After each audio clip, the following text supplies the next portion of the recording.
सभी दोस्तों को नमस्कार। जय हिंद। मैं नरेश सिंह आप सभी का यूट्यूब चैनल में स्वागत करता हूं। दोस्तों, आज के वीडियो में हम एलडीसी एग्ज़ाम का जो हेड कांस्टेबल का होने वाला है उससे संबंधी 50 क्वेश्चन के एक सेट पे बात करेंगे। साथ ही दोस्तों, यह है आपके हेड कांस्टेबल आने वाले सब इंस्पेक्टर एग्ज़ाम और असिस्टेंट कमांडेंट का जो एलडीसी एग्ज़ाम होने वाला है उन सभी के लिए है। और इसमें जो क्वेश्चन दोस्तों आए हैं, सभी दो क्वेश्चन ऐसे हैं जो पिछले पेपर को देख के बनाए हैं या उसी तरह के क्वेश्चन इसमें दिए गए हैं। दोस्तों, ज़्यादा बात नहीं करते हुए चलते हैं आज के टॉपिक पे। तो सबसे पहला क्वेश्चन है, केंद्रीय रिजर्व पुलिस बल में प्रथम महिला बटालियन का गठन कब हुआ था?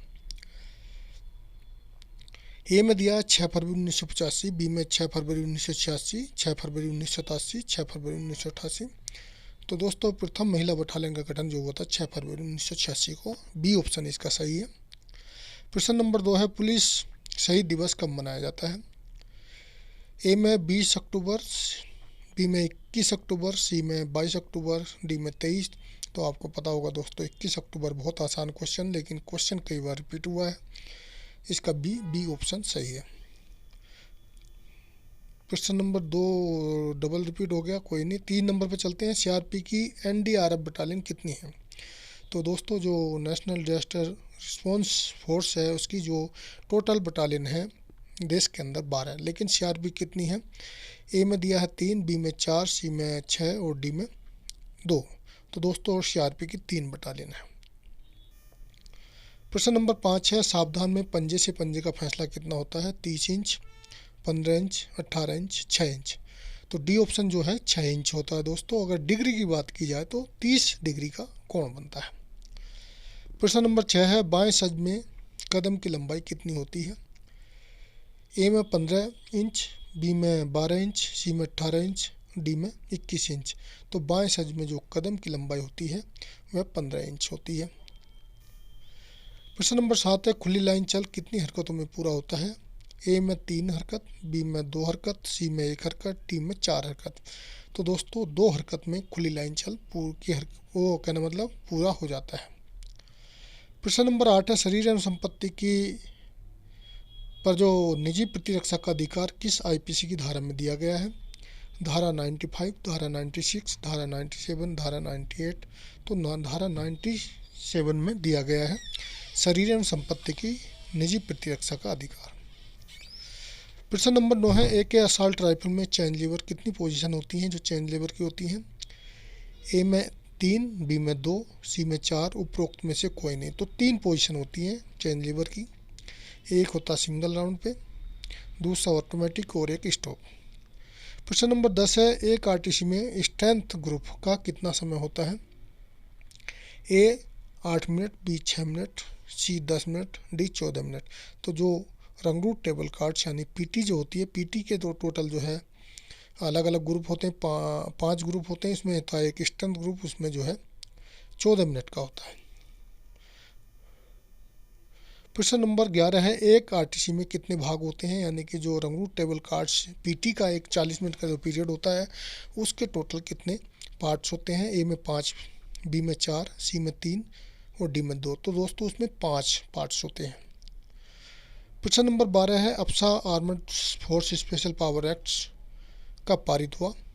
ए है 11 सितंबर 1955, बी है 11 सितंबर 1956, सी है 11 सितंबर 1957, डी है 11 सितंबर 1958। तो इसका डी ऑप्शन सही है दोस्तों, 11 सितंबर 1958 को, जिसको अप्सा बोलते हैं, यानी armed force special power act.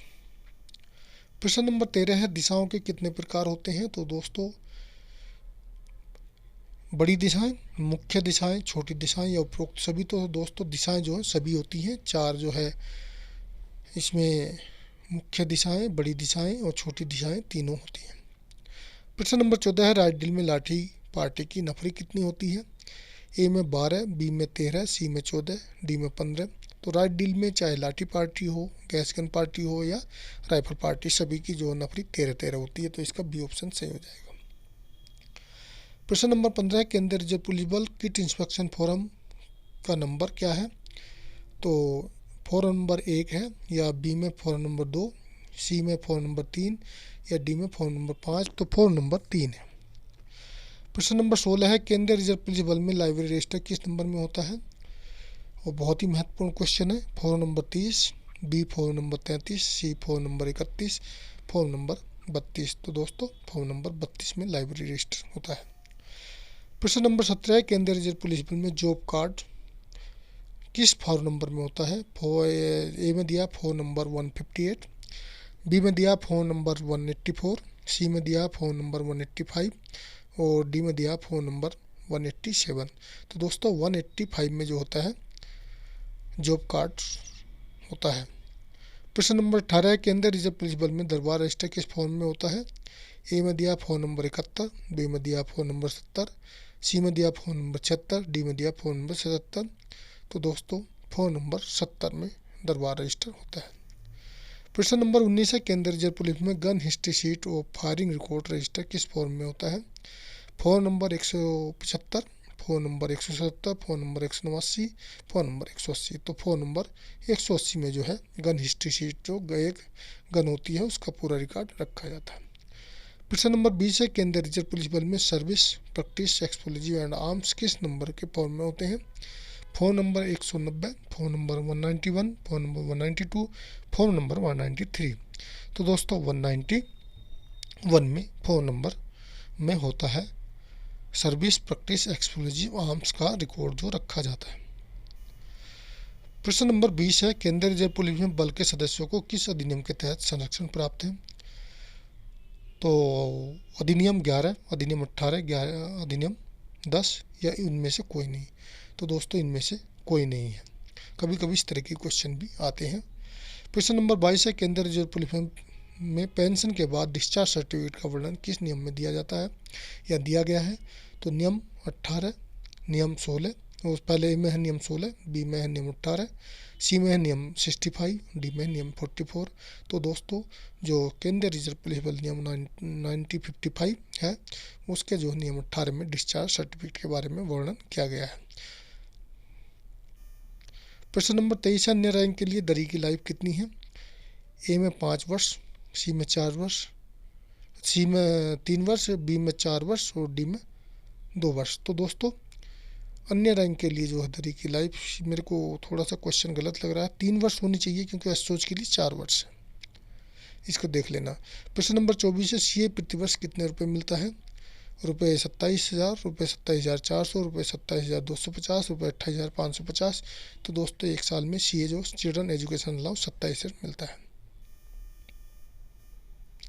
प्रश्न नंबर 25 है सर्विस प्रोडक्टर कितने प्रकार के होते हैं? ए में 3 प्रकार, बी में 4 प्रकार, सी में 5 प्रकार, डी में 6 प्रकार।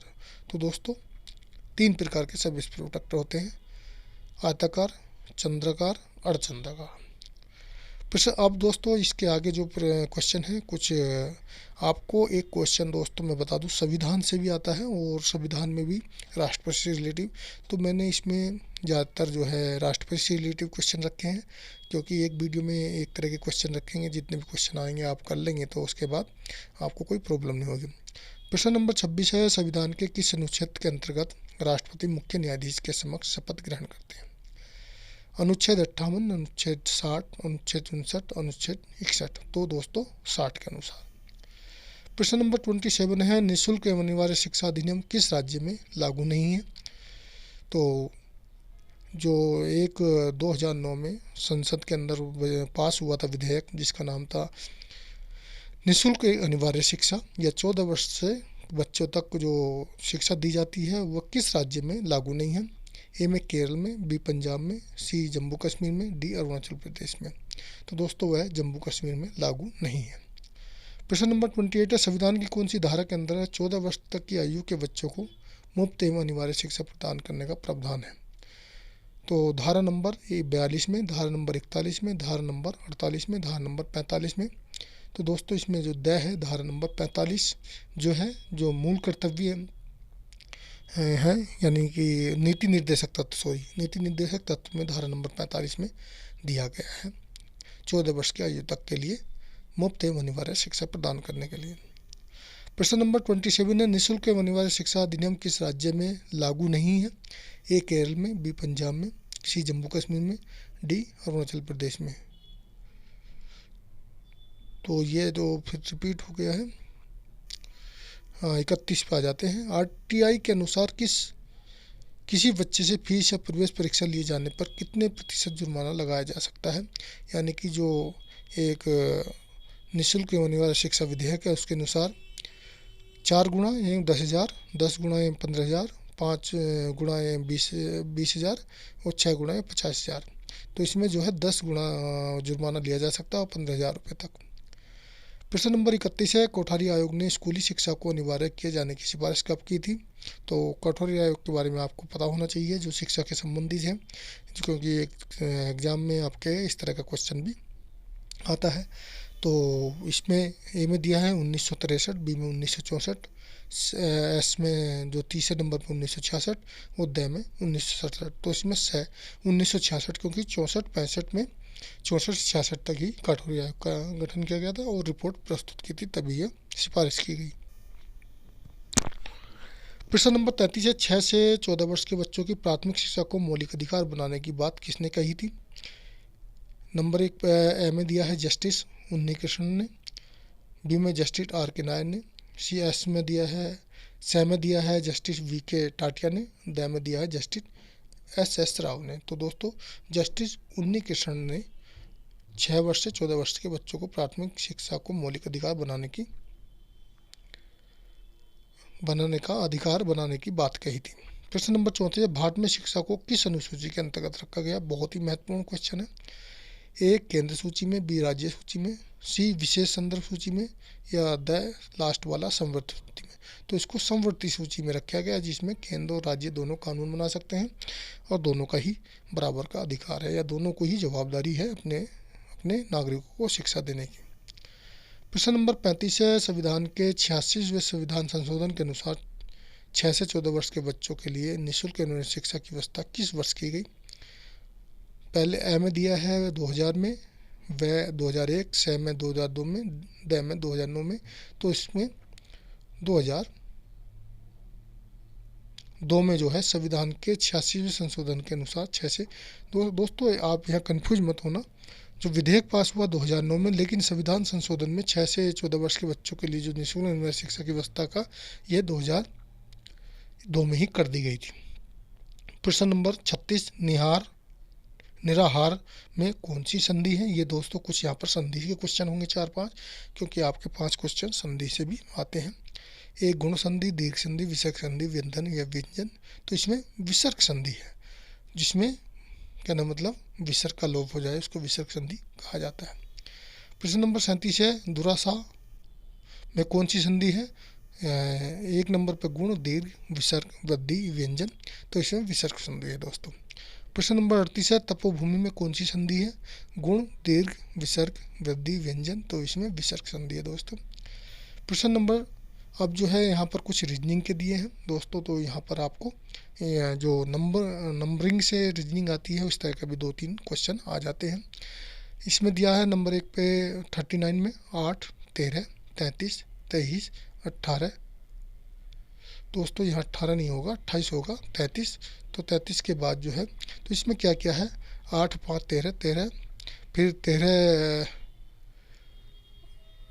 8, 5, 13, 13 में 10 जोड़ा दोस्तों, एक छोड़ के एक, पहले 8 में 5 जोड़ा 13 हो गया, और 13 में 5 जोड़ा 18 हो गया। 28 होना चाहिए था यहाँ, 23, 18, 23, 18। ये क्वेश्चन दोस्तों टाइप करने में थोड़ा सा गलत हो गया, 18 की जगह 28 होना चाहिए, और 33 उसके बाद 38 इसका जो है 18, 5, 33 अच्छा है, 18, 8, 3, 13, 13। इसको छोड़ देते हैं, थोड़ा गलत है। प्रश्न नंबर 40 देख लेते हैं दोस्तों। 4, 9, 16, 26, 36। तो इसमें जिस क्रम से बड़ा है तो उसमें दोस्तों 49 आएगा।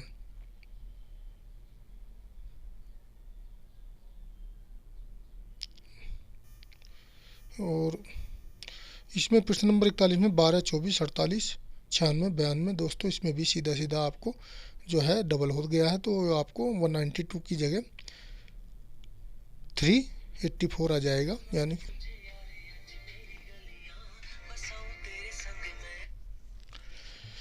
प्रश्न नंबर 42 में एक्स कहता है वाई से, यद्यपि मैं तुम्हारे पिता का पुत्र हूँ, यानी कि तुम्हारे पिता का पुत्र हूँ, कि दोनों भाई हैं, तुम मेरे भाई नहीं हो, यानी कि भाई बहन हैं दोनों, लेकिन तुम मेरे भाई नहीं हो।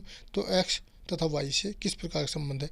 पिता एक ही हैं लेकिन भाई नहीं है, तो बहन होगी। तो इसमें ऑप्शन दिए हैं भाई बहन माता पिता, तो इसमें बी ऑप्शन बहन हो जाएगी। प्रश्न नंबर 43 में 3 से विभाजित 2 अंकों की कितनी संख्या होंगी? 3 से विभाजित 2 अंकों की कितनी संख्या होंगी? तो 2 अंकों का मतलब 2 अंकों 99 से 3 से विभाजित, तो 3 को हम छोड़ देंगे, जब 3 से आप देखोगे तो इसमें जो है 33 आ जाएगी दोस्तों। 33 संख्या ऐसी होंगी तो 3 से विभाजित हो जाएंगी। जैसे मान लिया 6 हो गया, 9 हो गया, 12 हो गया, इस तरह करके आप जोड़ोगे तो टोटल 33 संख्या आ जाएंगी। प्रश्न नंबर 44 में 2 संख्याओं का गुणनफल 192 है और अंतर 4 है, यह 2 संख्या कौन सी होंगी?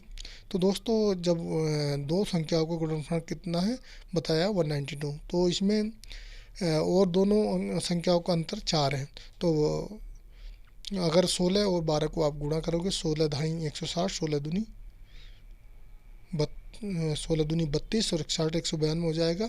और 4 का अंतर है तो 16 और 12 में 4 का अंतर आ जाएगा। तो इसका संख्या ए में ऑप्शन दिया 16 12, बी में 8 14 17 13 15 11।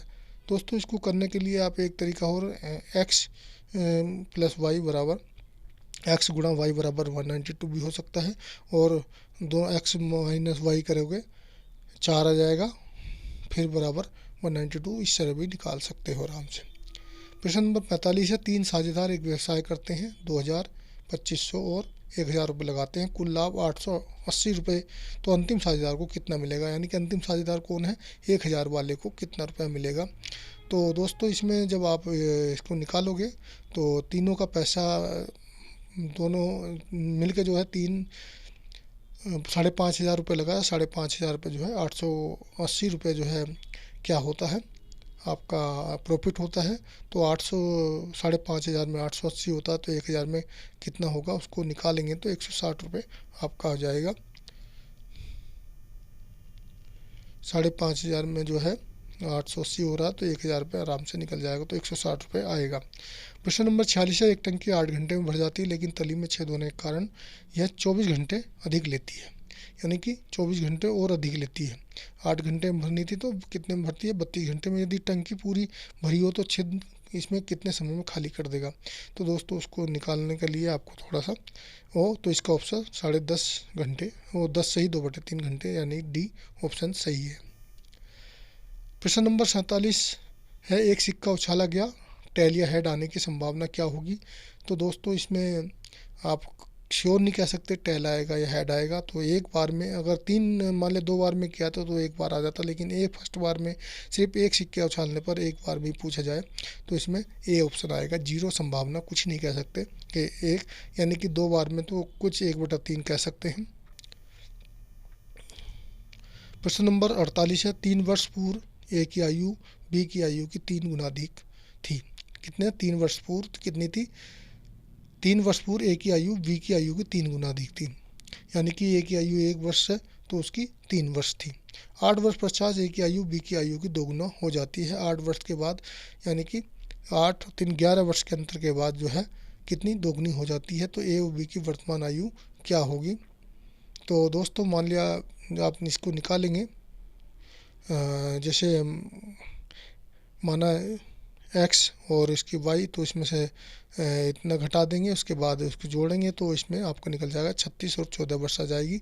अगर 36 में से आप जो है इसमें से अभी 14 है तो और इसकी 36 है, तो 36 3 वर्ष पूर्व जो है 36 में से 33 निकालेंगे और 14 में से 3 निकालेंगे 11, तो इसकी 11 या 33 हो जाएगी, और इसकी जो है 11 वर्ष हो जाएगी, और 3 वर्ष बाद जो 36 14 आ जाएगी।